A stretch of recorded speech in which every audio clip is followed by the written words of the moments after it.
إن هذا العلم دين فانظروا عمن تأخذون دينكم. Bismillah, walhamdulillah, wassalatu wassalamu ala rasulillah wa ala alihi wa ashabihi wa man tabi'ahum bi ihsanin ila yaumil wa ba'd. Ikhwatal iman rahimani wa rahimakumullah. Tidak diragukan lagi bahwasanya manusia yang gencar menyebut Wahabi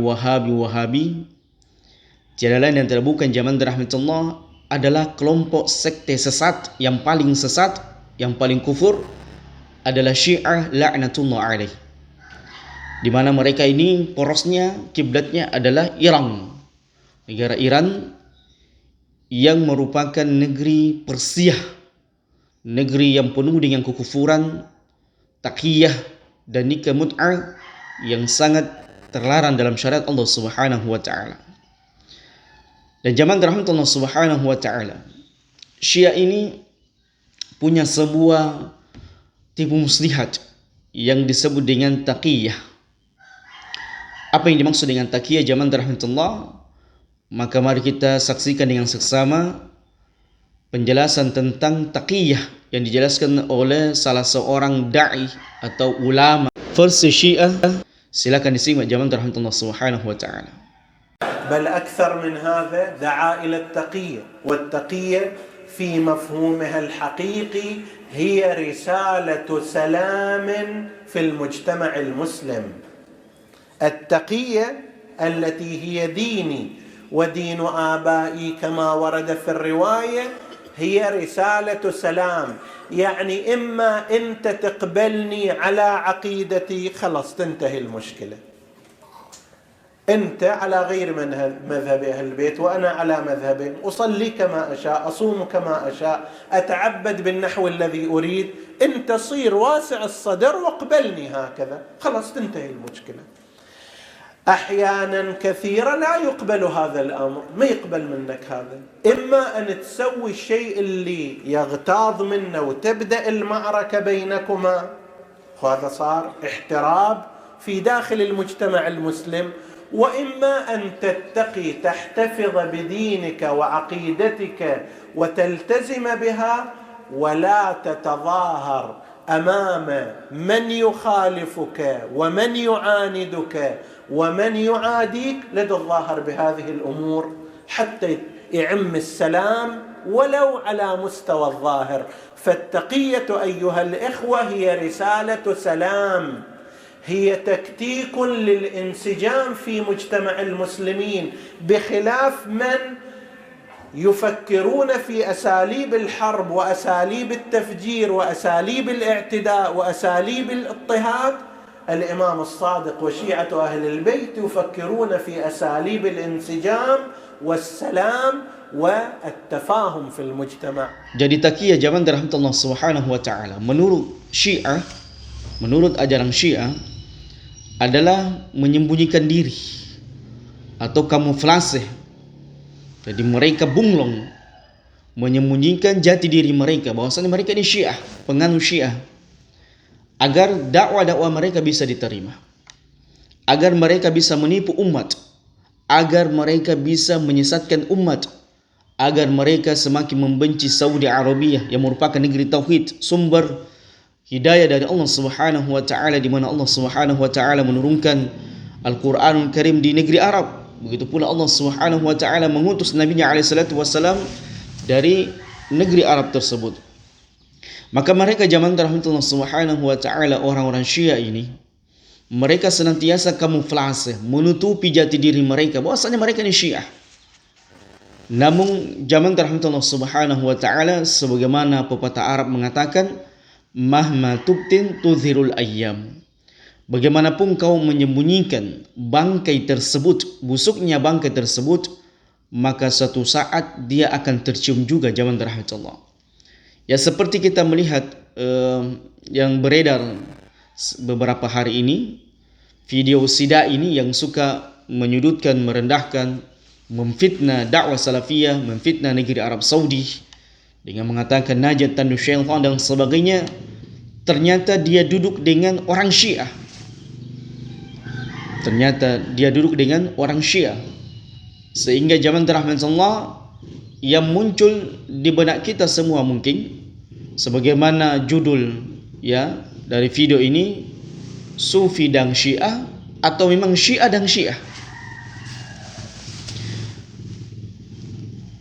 Karena zaman rahmat Allah Subhanahu wa taala sebagaimana disebutkan juga oleh pepatah Arab, at-tuyur ala ashkaliha taqa'a, bahwasanya burung itu akan senantiasa bertengkar ya, berdekatan dengan yang sejenisnya.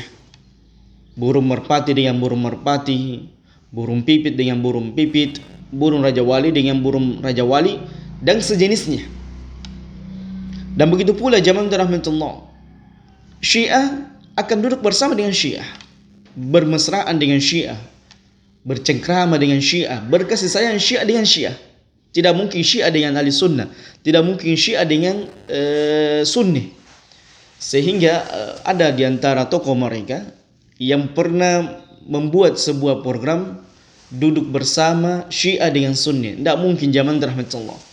Hak tidak akan mungkin duduk bersamaan dengan kebatilan.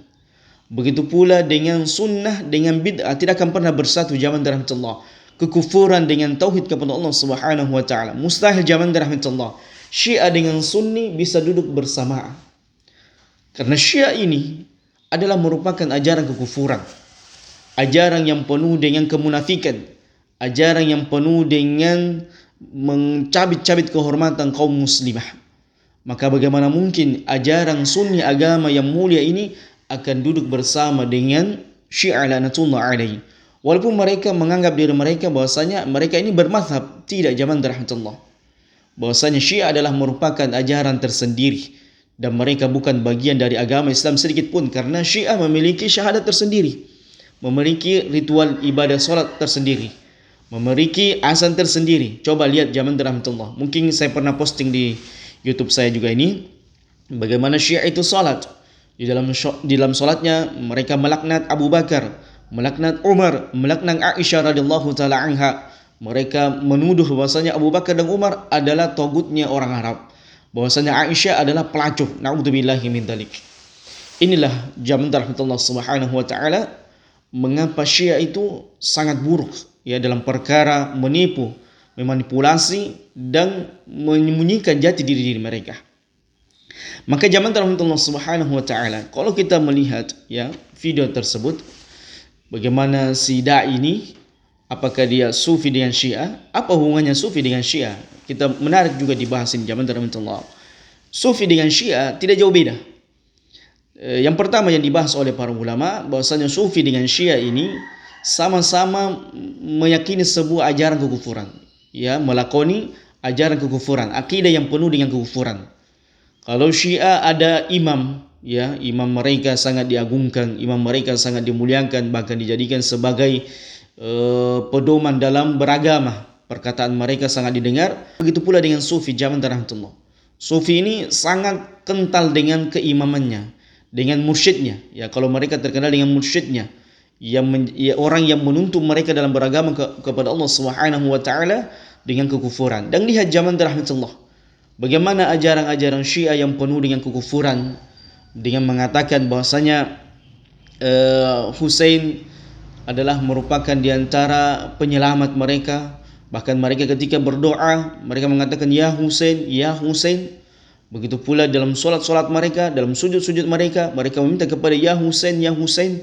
Lihat ketika hari ya Karbala, perayaan kematian Husain, mereka begitu antusias melakukan ritual-ritual kesyirikan kepada Allah Subhanahu wa taala, melakukan ritual-ritual bid'ah yang sangat penuh dengan kebobrokan, yang penuh dengan kemunafikan, yang penuh dengan kekufuran kepada Allah Subhanahu wa taala. Begitu pula dengan Sufi zaman rahmatullah. Sufi tidak terlepas daripada keimaman yang sesat mereka. Mereka yang meyakini bahwasanya wali-wali gila mereka itu adalah merupakan imam majazub yang sangat dihormati dan dimuliakan di sisi mereka. Dan lihat cara mereka beribadah kepada Allah Subhanahu wa taala. Maka tentunya zaman rahmatullah Subhanahu wa taala telah jelas bagi kita sejak dahulu maupun sekarang zaman rahmatullah, bahwasanya Sufi dengan Syiah selalu bergandengan tangan untuk menyesatkan manusia.